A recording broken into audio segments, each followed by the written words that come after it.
অপরাধমূলক কাজের উদ্দেশ্যে জড়ো হওয়া 5 দুষ্কৃতীকে গ্রেফতার করল প্রধাননগর থানার পুলিশ। ধৃতদের নাম পঙ্কজ রায়, সাগর মঙ্গর, অসীম ছেত্রী, আয়ুষ খাতি এবং আনমোল প্রধান। তাদের মধ্যে পঙ্কজ রায় কুখ্যাত অপরাধী। পঙ্কজ প্রধাননগর থানা অন্তর্গত এলাকার বাসিন্দা এবং বাকিরা দার্জিলিং এর বাসিন্দা।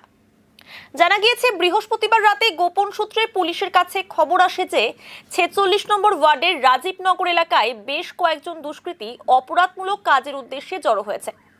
এরপরই অভিযান চালিয়ে কুখ্যাত অপরাধী পঙ্কজ রায় সহ 5 জনকে ধরতে সক্ষম হয় পুলিশ। বাকিরা পালিয়ে যায়।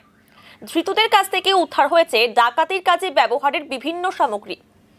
পুলিশ সূত্রে খবর, ধৃত পঙ্কজ রায় এর আগে মাদক কারবারে গ্রেফতার হয়েছিল এবং বেশ কিছুদিন সংশোধনাগারে ছিল।